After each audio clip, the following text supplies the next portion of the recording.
तो आप सभी को पता है कि trading in the zone trader के लिए एक वरदान है और आज इसी वरदान वाली किताब से मैं आपको 5 इंपॉर्टेंट पॉइंट्स शेयर करने वाला हूं जो कि मेरे पर्सनल फेवरेट हैं।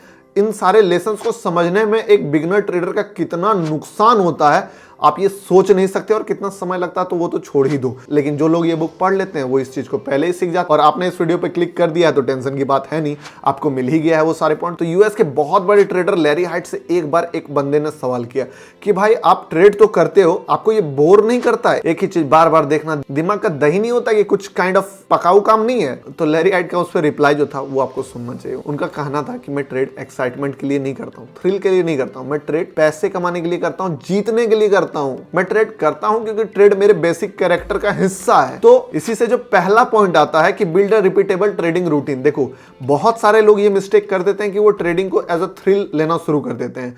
आज कुछ भी बाय कर रहे हैं, पहले से कोई प्री प्लान नहीं है मार्केट में, डायरेक्टली जाके जंप कर देते हैं और कुछ भी random stock option future buy करना शुरू कर देते हैं, कुछ भी उलझुल क्वांटिटी में भी ट्रेड करना शुरू कर देते हैं। लेकिन अगर सीरियसली ट्रेडिंग को आपको परस्यू करना है एज अ प्रोफेशन तो आपको एक रिपीटेबल ट्रेडिंग प्लान बनाना होगा। आपको लग रहा होगा कि यार थ्योरी तो पहले भी आपने बहुत बार बताया, प्रैक्टिकली बताओ कैसे करना है इस चीज को। देखो सबसे पहले आपको मार्केट का सेगमेंट चुन लो अपना, stock option future selling buying जो करना है चुन लिया। टाइमिंग चुनना बहुत ज्यादा इंपॉर्टेंट है। किस टाइमिंग में ट्रेड करोगे? 9:30 बजे करोगे, मार्केट खुलते ही करोगे, 12 बजे के टाइम में करोगे, या 1:30 बजे के बाद जो मोमेंटम आता है मार्केट में उस समय ट्रेड करोगे, या 3 PM 2:30 PM कुछ भी टाइप का जब आपको लग रहा है कि मार्केट में मोमेंटम आता है तब करोगे, ये सिर्फ एक्सपायरी में ट्रेड करोगे? जो भी टाइमिंग आपको सूट करता है, हो सकता है आपको अभी पता नहीं है, 10 दिन ट्रेड करके देख लो, जर्नल बना के निकाल लो कि कौन सा चीज में आपको सबसे ज्यादा बढ़िया रिजल्ट मिलता है। टाइमिंग सिलेक्ट हो गया, टाइम फ्रेम सिलेक्ट करना होगा। ये नहीं कि आज हम आधा घंटे वाला कैंडल पे ट्रेड कर रहे हैं और कल सीधे जाके 1 मिनट वाले में कर रहे हैं, कल 5 मिनट वाले कैंडल में कर रहे हैं। हाँ कभी कभी होता है कि आप ट्रेडिंग कर रहे हो, आपको एक स्कैल्पिंग अपॉर्चुनिटी मिला तो आप सीधे जंप किए, उस अपॉर्चुनिटी का फायदा उठाया और फिर निकल गए। लेकिन अगर आप बार बार इस चीज को अपने ट्रेडिंग में इंक्लूड करोगे तो बहुत ज्यादा ही रैंडमनेस आपके ट्रेडिंग में आ जाएगा, जिससे कि आपको एक प्रोफेशनल आउटकम निकालने में प्रॉब्लम होगा। अब जो दूसरा पॉइंट है वो इतना जबरदस्त पॉइंट है trading in the zone book का कि इसको आपको अपने वॉल पे इसको चिपका देना चाहिए, लिख के रख देना चाहिए, ताकि ये चीज आपको रिमाइंड करता रहे कि आपको किस डायरेक्शन में जाना है। वो दूसरा पॉइंट है, कोट की तरह आप इसको देखो कि only the best trader can cut their losses without any hesitation if it is not working. Beginner trader कभी भी विदाउट हेजिटेशन नहीं काट सकता है लॉसेस को। वो लॉसेस जब भी होगा एक डिलेमा में चले जाएगा, कंफ्यूजन वाले स्टेट में चले जाएगा कि रुकूं, वेट करूं, देख लेता हूं कहीं रिकवर ना हो जाए, स्टॉप लॉस नीचे कर देगा और नीचे कर देगा, हटा देगा स्टॉप लॉस, या फिर स्टॉप लॉस से पहले एग्जिट कर जाएगा। पर जो बेस्ट ट्रेडर है, जो सबसे प्रोफेशनल ट्रेडर है, वही without any hesitation without any doubt अपने ट्रेडिंग को, अपने लॉसेस को कट करते हैं अगर वो ट्रेड नहीं चल रहा है उनके अकॉर्डिंग। सोचते भी नहीं है, वो पोजीशन काट देते हैं। और ये खूबी आपको अपने अंदर डेवलप करना चाहिए। अगर ये खूबी आप अपने अंदर डेवलप कर लोगे तो फिर भूल ही जाओ कि लाइफ में कभी भी आपको कोई बड़ा नुकसान होगा। जब भी होगा कैलकुलेटेड लॉस होगा, कभी भी आपको सरप्राइज लॉस नहीं होगा। कभी भी आप अचानक से मार्केट में वो आपके साथ घटना नहीं होगा जो कि आप सोचे ही नहीं हो, और अनप्लैंड कुछ ऐसा हो गया जिसको आपको रिवेंज लेके मार्केट या इमोशनल होकर मार्केट में रिकवर करने के पीछे भागना होगा। क्योंकि आप डिसिप्लिन्ड हो, आपको पता है कि कहां मेरा ट्रेड काम नहीं कर रहा है, एग्जिट कर जाओगे, कोई वेट नहीं करना है। तो अगर प्रोफेशनल ट्रेडर बनना है तो जो पॉइंट आपने डिसाइड किया था स्टॉप लॉस का, वो आपका आखिरी पॉइंट है। हेजिटेशन, डाउट आना भी नहीं चाहिए माइंड में। ये नहीं कि डाउट नहीं करेंगे, आना ही नहीं चाहिए आपके माइंड में। अगर डाउट आ रहा है तो अभी भी आपको उस चीज को मास्टर करने में थोड़ी सी कसर बाकी है, उसको कंप्लीट करो ताकि आप विदाउट हेजिटेशन इस चीज को अप्लाई कर पाओ। पॉइंट नंबर 3, आपको मैंने बहुत बारी अपने वीडियोस में बताया है कि अगर आप एक बड़ा एक्सपेक्टेशन सेट करते हो तो उससे आपको जेन्युइनली सोच के बताओ क्या फायदा होता है। कोई फायदा नहीं होता है आपको एक एक्सपेक्टेशन बिल्ड करके, उल्टा आपको उस चीज का नुकसान हो जाता है। मान लो आपने एक्सपेक्टेशन बिल्ड किया कि 1 लाख रुपीस मैंने अपने अकाउंट में डाला है, इस महीना एटलीस्ट 25,000 तो कमाऊंगा ही। चलो ठीक है, एक रीजनेबल लग भी सकता है ये वाला, बट बहुत सारे लोग क्या रख लेते हैं कि मैं 1 लाख डाला हूं, इस महीने इसको एटलीस्ट डबल कर दूंगा। अब क्या हुआ, देखो मार्केट आपके हाथ में नहीं है, लॉसेस हो प्रॉफिट हो, इसमें आपका कितना कंट्रोल है। अगर आपके कंट्रोल में होता तो आप तो डेली कैपिटल डबल करते।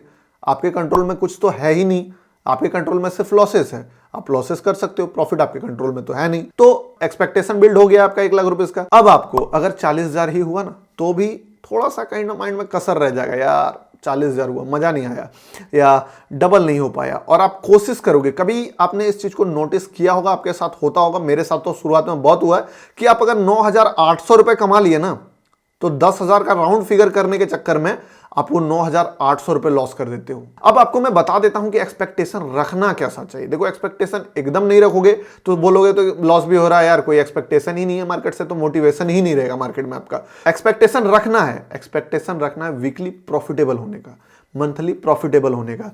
टारगेट सेट नहीं कर लेना है कि मुझे 25,000 कमाना है या 50,000 कमाना है या 5 लाख कमाना है, कोई टारगेट नहीं सेट करना है। टारगेट सेट करोगे, वो चीज अगर आपको नहीं मिलेगा तो फिर इमोशनली आप हट होगे, उस डैमेज को रिकवर करने के लिए कुछ ना कुछ आप मिस्टेक कर दोगे, जिससे कि वापस से आप लूप में फंस जाओगे। इसीलिए रीजनेबल एक्सपेक्टेशन सेट रखो और उसके लिए उसके पीछे काम भी करो। बट बनना होगा तो पैसा डबल हो जाएगा, ट्रिपल हो जाएगा, लेकिन एक्सपेक्टेशन रख लोगे तो ही ट्रिपल होगा, ऐसा नहीं है। नहीं रखोगे तब ट्रिपल हो जाएगा, तो ज्यादा मजा आएगा ना भाई। तो इसीलिए एक्सपेक्टेशन ज्यादा बिल्ड नहीं करना। तो आखिरी पॉइंट जो है वो जबरदस्त पॉइंट है, इस चीज को भी आप रियल लाइफ में तो शायद फॉलो कर लेते होंगे, लेकिन ट्रेडिंग में नहीं करते हो। वो है वन ट्रेड वाला माइंडसेट। आपको एक ट्रेड या फिर एक दिन वाला माइंडसेट लेके चलना ही नहीं है।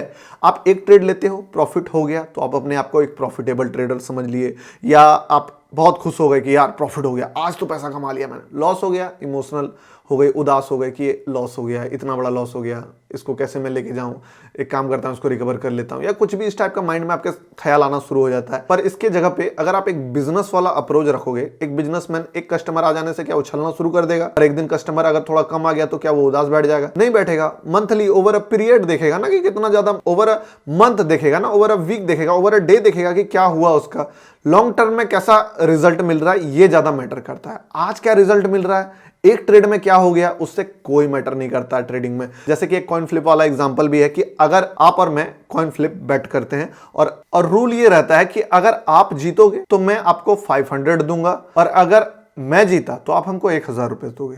क्लियरली आपको दिख रहा होगा कि यार मेरे पास तो अनफेयर एडवांटेज है, मेरे पास तो एज है। लेकिन होता क्या है कि मैंने कॉइन फ्लिप किया, मैंने बोला हेड, आ गया टेल, आपको 500 दिया। फिर कॉइन फ्लिप किया, फिर बोला मैंने हेड, आ गया टेल, आपको मैंने 500 दिया। फिर बोला मैंने हेड, आ गया टेल, मैंने आपको 500 दिया। अगली बार मैं जीत गया, इसके बाद बोला यार टेल में लगाता हूं पैसा, फिर मैं टेल में लगाने लगा, फिर मैं हेड में लगाने लगा, इस चीज को बफर करने लगा। तो इससे क्या हुआ कि मैंने अपने जो एज था उसका फायदा नहीं उठा पाया। दूसरा, अब मैं अगर ये माइंडसेट बना लूं कि यार 6 बार से ट्रेड कर रहा हूं, उल्टा मेरा 1500 का नुकसान हो गया है, तो आप तो बार बार जीत जा रहे हो मुझसे, एक काम करते हैं, ये गेम हमसे नहीं होता, मैं दूसरा किसी से जाके चैलेंज लगाता हूं। ये तरीका बताओ, क्या मैंने सही फैसला किया? नहीं ना किया। मेरा समय आता, बट मैंने जो अपना डिसीजन बना लिया वो बहुत ही छोटे सैंपल पे बना लिया। 5 ट्रेड मेरा क्या नहीं चला, मैं अपने आप को एक फेलियर समझने लगा, जबकि इतना बढ़िया एज था मेरे पास। उसी के उलट 2 ट्रेड मान लो अगर आप जीत गए और आप इस गेम में अपने आप को 30 मार खान समझ लोगे, तो क्या प्रॉब्लम होगा? आने वाला टाइम आपको बहुत बड़ा नुकसान होगा। इसीलिए कभी भी एक ट्रेड वाला माइंडसेट रखना ही नहीं है। आपको क्या देखना है, जीतने पे 1,000 रुपया मिल रहा है, हारने पे 500 जा रहा है, तो मैं सही रास्ता में हूं। तो अगर मैं सही रास्ते पर हूं तो फिर टेंशन लेना ही नहीं है। लंबा नंबर पे देखेंगे ना, सैंपल में देखेंगे, हो सकता है वहां भी गड़बड़ हो, बट कम से कम 100 सैंपल तो हो मेरे पास। एक सैंपल में क्या समझ में आएगा? तो इसीलिए कभी भी किसी भी चीज को देखो एज अ लार्ज सैंपल में देखो, एज अ लार्ज स्केल पे देखो। एक ट्रेड, एक दिन, एक लॉस आपको लूजर नहीं बनाता है, एक प्रॉफिट आपको प्रॉफिटेबल नहीं बनाता है। एक प्रॉफिटेबल स्ट्रिक से आप एक प्रॉफिटेबल ट्रेडर नहीं बनते हो, या फिर लूजिंग स्ट्रिक चल रहा है उससे भी आप लाइफ टाइम लूजर नहीं बन गए हो। ट्रेडिंग लंबा टाइम का गेम है। ट्रेडिंग आप सोचो कि 10 साल, 20 साल, 30 साल आपको ट्रेडिंग करना है लाइफ में। अभी से ही परेशान नहीं होना है इस चीज को लेके, स्मूथली, स्लोली, धीरे धीरे आगे बढ़ना है। आज नहीं तो कल ट्रेडर बन जाओगे अगर सही डायरेक्शन में हो तो। मैं इस चैनल में आपको और भी इस टाइप के कंटेंट्स देता रहूंगा, जैसे कि आप सही डायरेक्शन पे चल सको। वीडियो अच्छा लगा तो वीडियो को लाइक करना, कमेंट करके मेरा भी हौसला बढ़ाइए। थैंक यू फॉर वॉचिंग दोस्तों, मिलते हैं किसी नेक्स्ट इंपॉर्टेंट वीडियो में।